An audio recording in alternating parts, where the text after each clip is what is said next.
প্রিয় বড় ভাই এবং ক্রীড়া ব্যক্তিত্ব জনাব আবুল বসর বাবু ভাইকে আজকের উভয় টিম এবং আয়োজক কমিটি সহ সকলকে দিক নির্দেশনামূলক গুরুত্বপূর্ণ বক্তব্য প্রদান করার জন্য আহ্বান জানাচ্ছি আবুল বসর বাবু ভাইকে। বিসমিল্লাহির রহমানির রহিম। আজকে আমার প্রিয় রাজাকুল হাদাকুল ভাই ভাই একাত্তর সংঘের উদ্যোগে আজকে day night minimum football tournament 2025 এর সম্মানিত সভাপতি সদবাদন জনাব আব্দুল মজিদ কোম্পানি ওসি আছেন।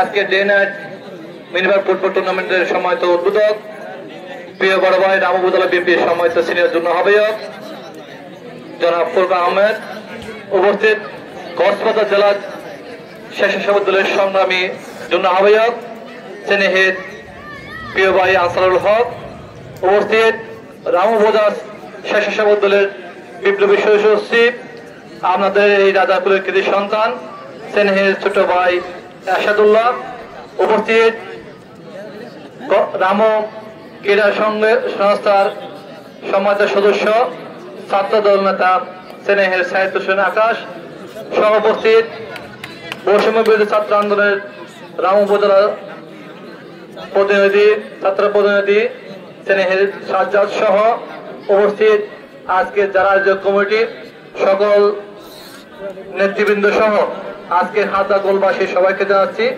রাম উপজেলা বিএনপির পক্ষ থেকে সালাম, আসসালামু আলাইকুম ও শুভেচ্ছা। দীর্ঘদিন পরে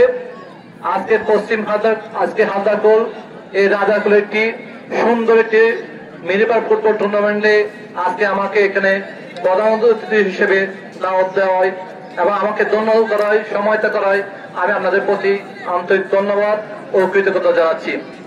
আমি মনে করি বিগত সময়ে যে আওয়ামী লীগ ফ্যাসিস্ট সরকার এই ধরনের সুন্দর একটি মনোরম পরিবেশে এই রাজাকুলে কখনো এই ধরনের একটি সুন্দর আয়োজন আমরা কখনো দেখতে পাইনি।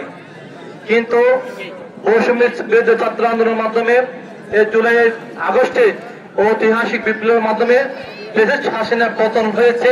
সেই পতনের পর রাম উপজেলায় সুন্দরভাবে আমরা মুক্ত বাতাসে স্বাধীন বাসে ভাবে আমরা চলাফেরা করতে পারছি ও মুক্তভাবে আমরা হাসি খুশিতে আমরা বসবাস করতে পারছি ও মুক্ত পরিবেশে আজকের মতো একটি সুন্দর একটি ক্রীড়ার একটি আয়োজন করতে পেরেছি, আমরা করতে পেরেছেন, সেটা দেখিয়ে দিয়েছেন, সেজন্য আমাদের প্রতি আমি আবার ধন্যবাদ জানাচ্ছি।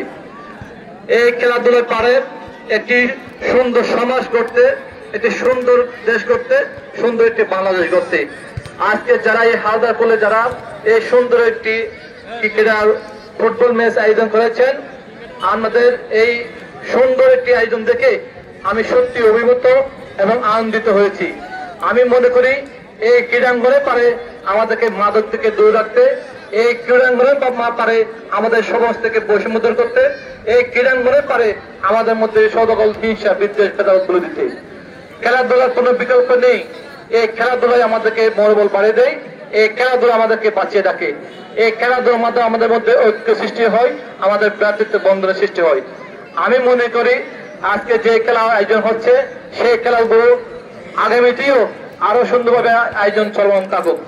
আমি মনে করি এই রাম উপজেলার আমরা আছি, এই রাম কক্সবাজারের আমাদের মাটি ও মানুষের প্রিয়তা সাবেক সবল সাংসদ বিএনপির কেন্দ্রীয় কমিটির সম্মানিত মৎস্যজীবী বিষয় সম্পাদক জনতা জনাব আলহাজ লুৎফুমান কাজল ভাই নেতৃত্বে আমরা বিএনপি পরিবার আমরা ঐক্যবদ্ধ আছি এবং খেলাধুলাতে সর্বাত্মক উনি কাজল ভাই নিজেই পছন্দ করেন সবাইকে খেলাধুলাকে আরো বিকশিত করার জন্য খেলাধুলা যারা করছেন এই যারা ক্রীড়ামন্ত্রী খেলাধুলায় নিয়োজিত আছেন এই প্লেয়ারদের প্রতি তাই সবসময় সহযোগিতা করে থাকেন, তিনি করবেনও এবং আমরাই আমাদের সব সময় পাশে আছি এবং সব সময় সহযোগিতা করবো। বিশেষ কিছু বলবো না, আজকে যারা খেলায় অংশগ্রহণ নিচ্ছেন এই রাজাকুল এবং নয়পাড়া এই দুই দলের মধ্যে আমরা সব উৎসবমুখর পরিবেশে আমরা খেলা উপভোগ করবো। হাজির থাকবে, কিন্তু আমাদের মধ্যে থাকবে প্রতিযোগিতা থাকবে, কিন্তু প্রতিহিংসা থাকবে না। এই খেলাধুলায় যারা জয় হবেন তাদের প্রতি আমি আগাম অভিনন্দন ও শুভেচ্ছা জানাচ্ছি, যারা বিজয়ী হবেন তাদের প্রতি আমি আগাম অভিনন্দন ও শুভেচ্ছা জানিয়ে আমার সংক্ষিপ্ত বক্তব্য শেষ করছি। আসসালামু আলাইকুম ওয়া রাহমাতুল্লাহি ওয়া বারাকাতুহু।